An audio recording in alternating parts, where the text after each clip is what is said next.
ये है crypto Pakistan. Bitcoin तो हमेशा ही मौजूए बहस रहता है ना। लेकिन आज हम कियास आराइयों से जरा आगे बढ़ेंगे और 2026 के लिए इसकी जो एक बुनियादी कहानी बन रही है उसको समझने की कोशिश करेंगे। यानी हम सिर्फ कीमत के उतार चढ़ाव की बात नहीं कर रहे, बल्कि हम इन बुनियादी तब्दीलियों पर नजर डालेंगे जो शायद बिटकॉइन की दुनिया को हमेशा के लिए बदल सकती हैं। तो यहाँ एक बहुत बड़ा सवाल उठता है, क्या होगा जब डिमांड का एक ना रुकने वाला तूफान सप्लाई की एक ऐसी दीवार से टकराएगा जो अपनी जगह से हिल ही नहीं सकती। अच्छा, आगे बढ़ने से पहले एक बहुत ज़रूरी बात याद रहे कि ये कोई माली मशवरा नहीं है। बिटकॉइन की दुनिया, जैसा कि सब जानते हैं, बहुत गैर मुस्तहकम है, तो कोई भी कदम उठाने से पहले अपनी रिसर्च करना बहुत ज़रूरी है। चलें जी, तो इस मसावात के पहले हिस्से से शुरू करते हैं, सप्लाई का ज़बरदस्त दबाव। देखें, बिटकॉइन की कोड में एक बहुत ही खास चीज़ है जिसे हाविंग कहते हैं, और ये एक ऐसा खुदकार अमल है जिसे कोई बदल नहीं सकता। जैसा कि यहाँ देखा जा सकता है, हर 4 साल बाद नए बिटकॉइन बनने की रफ्तार आधी रह जाती है। इससे होता यह है कि मार्केट में नए सिक्कों की आमद कम हो जाती है, और 2024 का हाविंग तो इस सिलसिले में एक बहुत ही अहम मोड़। और उसका नतीजा क्या निकला? 2024 के हाविंग के बाद अब रोज़ाना सिर्फ 450 नए बिटकॉइन बन रहे हैं, मतलब कि पिछली रफ्तार से सीधा सीधा आधा। ये मार्केट में नए सिक्कों की सप्लाई पर एक बहुत बड़ी ब्रेक है। लेकिन कहानी सिर्फ नए सिक्कों की कमी पर ख़त्म नहीं होती। एक और बहुत अहम फैक्टर है, और वो हैं हॉडलर्स। ये वो लोग हैं जो बिटकॉइन को लंबे अरसे के लिए अपने पास रखते हैं, इसे बेचते नहीं। तो एक तरह से ये लोग मार्केट से सप्लाई को हटाकर उसे लॉक कर रहे हैं। उसे कहते हैं हॉडलर इफेक्ट। और आदादोशुमार ये बताते हैं कि जो सिक्के 10 साल से ज़्यादा पुराने हैं ना, यानी कदीम सप्लाई, वो अब नए बनने वाले सिक्कों से भी ज़्यादा तेज़ी से जमा हो रहे हैं। ये वो सरमाया है जो मार्केट में कितनी भी हलचल हो, बेचा नहीं जाता। और इसकी वजह से ट्रेडिंग के लिए दस्तयाब बिटकॉइन की तादाद लगातार कम होती जा रही है। अच्छा, अब आते हैं मसावात के दूसरे और शायद ज़्यादा धमाका-खेज़ हिस्से की तरफ, और वो है डिमांड का सैलाब। देखें, हाल ही में एक बहुत बड़ी गेम चेंजिंग चीज़ हुई है। स्पॉट बिटकॉइन ETFs को मंजूरी मिल गई। इसने क्या किया है कि बड़े बड़े मालियाती इदारों के लिए बिटकॉइन में पैसा लगाना बहुत आसान और कानूनी बना दिया है।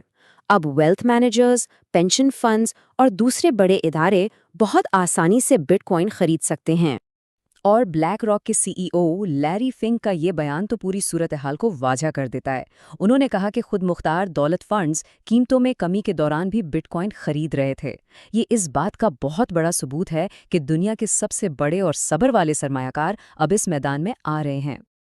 और बात सिर्फ फंड्स तक महदूद नहीं है, बल्कि अब तो ममालिक और बड़ी बड़ी कंपनियां भी बिटकॉइन को अपने खजानों में एक लेजिटिमेट असासे के तौर पर शामिल कर रही हैं।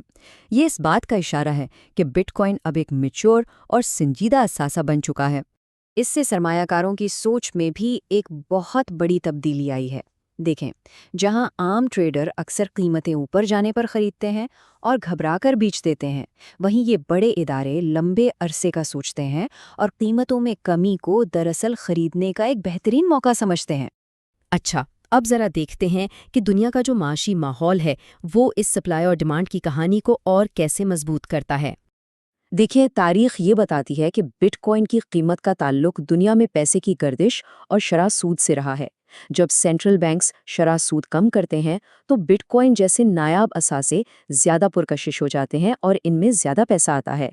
फिर एक और बहुत बड़ा ट्रेंड है जिसे अजीम दौलत की मुंतकिली कहा जाता है। अंदाज़ा ये है कि आने वाली दहाइयों में तकरीबन $124 ट्रिलियन एक नस्ल से दूसरी नस्ल को मुंतकिल होंगे, और ये पैसा उस नस्ल के हाथ में आएगा जो डिजिटल असासों के साथ ज़्यादा कंफर्टेबल है। और सरमायाकारी के लिहाज से ये नस्लों की तब्दीली बहुत अहम है। नौजवान नस्ल डिजिटल असासों को ज़्यादा पसंद करती है। अब सोचें कि अगर इस विरासत में मिलने वाली दौलत का एक छोटा सा हिस्सा भी बिटकॉइन की तरफ आ जाए तो ये आने वाले कई सालों तक एक मुसलसल डिमांड पैदा कर सकता है।